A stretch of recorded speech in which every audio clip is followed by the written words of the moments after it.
નવસારી શહેરમાં સતત પડી રહેલા વરસાદને પગલે નવસારી શહેરના તમામ રસ્તા જેવા કે ચારચુલ, કડિયાવાડ, ચાંદની ચોક,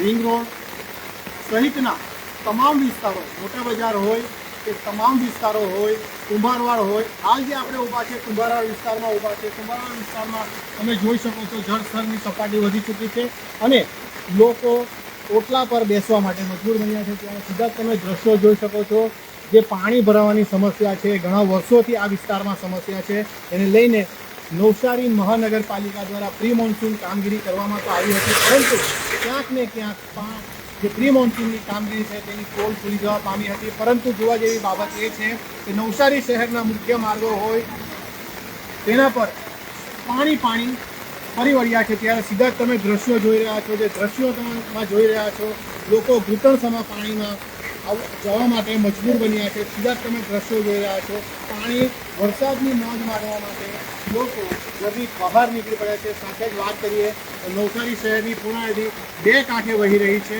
અને પૂર્ણા નદીનું જળસ્તરની સપાટી પર 23 ફૂટને વટાવી ચૂકી છે. ત્યારે નવસારી શહેરમાં 27 ઇંચ જેટલો વરસાદ ખાબકી ચૂક્યો છે અને નવસારીના તમામ જે રસ્તાઓ, જૂનાખાડા હોય, કડિયાવાડ હોય, કુંભારવાડ હોય, ચાંદની ચોક હોય, સેન્ટ્રલ બેંક હોય, મોટા બજાર હોય, જેવા તમામ રસ્તાઓ પર પાણી ફરી વળતા લોકોને હાલાકીનો સામનો કરવો પડી રહ્યો છે. ત્યારે નવસારી મહાનગરપાલિકા દ્વારા જે નીચાણવાળા વિસ્તારો છે ત્યાં પણ પાણી ભરાયા છે. તેને લઈને જે મહાનગરપાલિકા દર વખતે ખીચડી બનાવીને લોકોને ફૂડ પેકેટ તરીકે વેચવામાં આવે છે તેની પણ શરૂઆત કરી દેવામાં આવી છે. સાથે જ વાત કરીએ કે નવસારી શહેરની અંદર જે નીચાણવાળા વિસ્તારોની વાત કરીએ, રિંગ રોડ છે, ગધેવાન ગલી છે, દશેરા ટેકરી છે, રેલ રાહત કોલોની છે, તેમાં પાણી ભરાઈ ચૂક્યા છે અને નવસારી શહેરમાં 27 ઇંચથી પણ વધુ વરસાદ ખાબકતા નવસારી શહેરીજનો ત્રાહિમામ પુકારી ચૂક્યા છે. મિનેસેલા સ્પોકન ન્યૂઝ નવસારી.